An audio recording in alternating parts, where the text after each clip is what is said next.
ස්වර විමර්ශා සැඟවුණු පදයක අරුත සොයා. ස්වර විමර්ශා YouTube චැනලය subscribe කරමින් ඔබගේ අදහස් තීරේ පළ කරන්න. ආයිබෝවන් කලාකාමී දවසක් ප්‍රාර්ථනා කරනවා. ස්වර විමර්ශා YouTube නාලිකාව සමග එකතු වී සිටින ඔබ සියලු දෙනාට. ඉතින් අද ස්වර විමර්ශාවෙන් විමර්ශා කරන්න බලාපොරොත්තු වෙන්නේ 1981 භාගයේ ජනප්‍රිය ඉතාම සුන්දර ගීතයක්. කවදාද ආයෙන්නේ හමුවන්. දෙනුවන් අයා සිටින්නේ හමුවන් ඔබේ දසුන්. ඉතින් මෙම ගීතය ඉතාම දක්ෂ ගායන ශිල්පියෙකු ගායනා කරනවා ශර්ලි වයි ජයන්තයන්. සංගීතය ශර්ලි වයි ජයන්තයන් විසින්මයි. පද රචනය කරන්නේ ශර්ලි වයි ජයන්ත ශූරීන්. ඉතා දක්ෂ කලාකරුවෙක්. ඉතින් මේ ගීතයේ විශේෂත්වය තමයි මේ සියලුම දේවල් එතුමාගෙන් නිර්මාණය වීම. කවදාද ආයෙන්නේ ගීතයේ ශර්ලි වයි ජයන්තයන්ගේ ජීවිතයේ ඔහු ලබපු අත්දැකීම් අතරින් නිර්මාණය වූ ගීතයක්. මුලින්ම මේ ගීතය පටිගත කරන්නේ ශ්‍රී ලංකා ගුවන්විදුලි සංස්ථාවේ. ගුවන්විදුලි සංස්ථාවේ සරල ගී වැඩසටහන් වල මෙම ගීතය මුලින්ම අපට සනන්න ලැබුණා. ඔහු සිය පෙම්වතිය හමුවීමට ගිය අවස්ථාවක එවකට සමාජයේ තිබූ දැඩි විනය සහ වැඩිහිටි බලපෑම් හේතුවෙන් ඔහුන්ට ඉතා කෙටි වේලාවකින් වෙන්වීමට සිදුවිය. වැඩිහිටියන් බලා හිඳී අප දුටුවෝතින් සිදුවෙයි නපුරක් යන පද පේලියේ එම බිය සහ අවදානම ඉතා ගැබ්ව තිබෙනවා. ඉතින් මම විචාරය කරන්නම් මේ ගීතේ පදෙන් පදේ.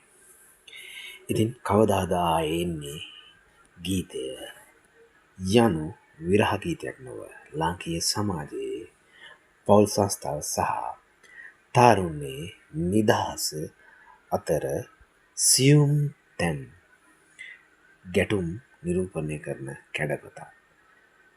මෙහි පද හසුරුවන්නේ පෙම්වතුන්ගේ පෙම්වතියෙකුගේ ආත්මය තුළට එබී බලමින්. කවදාද ආයෙන්නේ හමුවන්න මා ඉතින් දෙනුවන් අයා සිටින්නේ හමුවන්න ඔබේ දසුන්. මෙය විචාරාත්මක බැලීමේදී කවදාද යන වචනය ඉතාම ප්‍රබලයි. එයින් හැඟවෙන්නේ හමුවීමට නිශ්චිත දිනයක් නොමැති බවයි. අතීත සමාජයේ පෙම්වතුන්ට පෙම්වතියන්ට අද මෙන් තාක්ෂණය මොබයිල් ෆෝන් වැනි දේවල් හරහා තම හමුවීම් සැලසුම් කිරීමට නොහැකි වුණා. දෙනුවන් අයා සිටීම යනු හුදු බලා සිටීමක් නොව දැඩි අධ්‍යාත්මික බලාපොරොත්තුවක්. දෙවන පද කළ බාහිර ලෝකයේ ඇති බිය රෑ පෝවීලා අද දින ගෙවිලා වැඩිහිටියන් බලා හිඳී අප දුටුවෝතින් සිදුවෙයි නපුරක් වෙන්වී යම් හනිකපි. මෙතැනදී ගීතය සමාජ විද්‍යාත්මක පැත්තට හැරෙනවා. රැබෝවීලා මෙහි රාත්‍රී යනු පෙම්වතුන්ට අනාරක්ෂිත බවේ සලකුණක්. වැඩිහිටියන් බලා හිඳී. මෙය ලාංකීය පවුල් ව්‍යුහයේ ඇති නිරීක්ෂණ ස්වභාවය පෙන්නුම් කරයි. වැඩිහිටියන් යනු අපේ දෙමාපියන් අපි එනතුරු බලාගෙන ඉන්නවා. ඒ ඉතින් ලංකාවේ සංස්කෘතියේ ඇති දෙයක්. ආදරය යනු හොර රහසේ කළ යුතු දෙයක් ලෙස සැලකූ යුගයක වැඩිහිටියන්ගේ ඇසට හසුවීම නපුරක් හෝ ව්‍යසනයක් අපකීර්තියක් ලෙස මෙම ගීතයේ එකී කාල වකවානුවේ දැක තිබුණා. නවීන යුගයේ මෙන් නොව කලින් කියව පෙර යුගයේ 1981 කාලයේ ආදර යුවලක් වැඩ හිටියක දුටුවොත් ඒක නපුරක් ලෙස නිරූපණය වෙනවා මෙම ගීතයේ. හයිනික වෙන්වීම තුළින් පෙම්වතුන්ගේ ඇති චකිතය සහ බිය මනාව ප්‍රකාශ වනවා. ඉතින් තෙවැනි පදපේලය අපි බැලුවොත් අප වෙන්වීලා ඉමු සිත් බැඳිලා මුළු ලෝකය බලා හිඳී. අපමණ බාධා අප වට සැදිලා එක සිත්සේ ඉඳිමු සැදී. ඉතින් මෙය වඩාත්ම වටින්නේ පෙම්වතුන්ගේ පරිණත භාවයයි. මුළු ලෝකය බලා හිඳී. පෙම්වතුන් දෙදෙනාටම එරෙහිව මුළු ලෝකය සමාජය පෙළ ගැසී සිටින බව මෙයින් කියවෙනවා. එක සිත්සේ ඉඳිමු සැදී. ශරීරයෙන් වෙන්වුවද ආත්මීය වශයෙන් ඔවුන් වෙන් නොවන බව වන ප්‍රතිඥාව මෙහි ඉතාම ගැබ්ව ඇත.